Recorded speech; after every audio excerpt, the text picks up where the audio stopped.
Sejumlah wilayah di Bali diterjang banjir pada Rabu 10 September 2025 kemarin. Status tanggap darurat bencana telah diterapkan. Sejumlah sekolah mengalami kerusakan dan puluhan warga mengeluhkan gangguan kesehatan pasca banjir.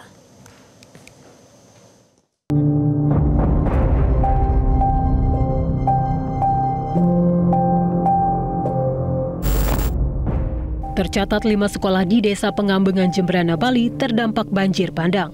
2 sekolah dasar negeri, 1 madrasah, dan 2 taman kanak-kanak masih terendam banjir. Kondisi paling parah terjadi di SDN 1 Pengambengan sehingga pihak sekolah memutuskan untuk melakukan pembelajaran daring di rumah masing-masing. Di sekolah ini tampak kerusakan terjadi di mana-mana, di antaranya pagar sekolah sepanjang 25 meter ambruk akibat terjangan kuat air banjir. Sementara itu ruang kelas juga berantakan akibat air banjir.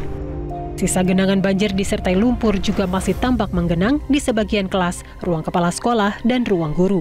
Sejumlah dokumen, peralatan elektronik, buku-buku sekolah siswa rusak akibat terendam banjir. Pihak sekolah mengaku sejak Kamis pagi ketinggian air banjir masih mencapai 1 meter hingga kini belum surut. Akibatnya pihak sekolah meliburkan atau melakukan pembelajaran daring bagi 340 siswa di rumah masing-masing. Di Sekolah SD Negeri 1 Pengambengan, airnya belum surut dan ruangan kelas juga masih belum kondusif, dan kita tahu ruangan bangku, meja, dan lain sebagainya. Jadi tidak memungkinkan untuk menyuruh peserta didik untuk masuk belajar sebagaimana biasa. Paling tidak nunggu air surut dulu, karena ini sangat membahayakan. Dan kita mengerti juga warga sekitar juga terdampak, jadi tidak memungkinkan untuk anak-anak masuk seperti biasa. Sampai kapan Pak diliburkan? Sambil kita memantau juga surutnya.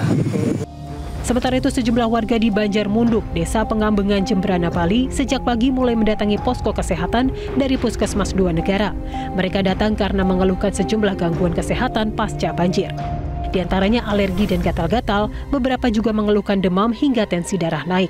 Banjir di daerah ini cukup memberi dampak yang signifikan bagi aktivitas sehari-hari warga. Sejumlah petugas juga disiagakan di beberapa titik untuk melayani warga terdampak banjir. Menurut petugas, posko kesehatan ini akan buka setiap hari hingga batas tanggap darurat bencana berakhir. Pelayanan kesehatan yang dilakukan oleh kami Puskesmas 2 Negara, kita membuat satu tim pelayanan kesehatan yang dipusatkan di sekitar rumah warga, di mana terdiri dari para medis dan medis yang kemudian disertai dengan perbekalan obat-obatan yang mungkin bisa menunjang pelayanan. Apabila ada hal-hal yang memerlukan pelayanan lebih tinggi daripada ini, diarahkan langsung ke Puskesmas sebagai posko induk pelayanan kesehatan di wilayah Puskesmas 2 Negara. Berdasarkan data BNPB per Kamis 11 September 2025 pukul 12 waktu Indonesia Tengah, total korban meninggal dunia yang sudah ditemukan berjumlah 14 jiwa dan 2 warga masih dalam pencarian. Dari Jembrana, Bali, Rindi Alvaro, Metro TV.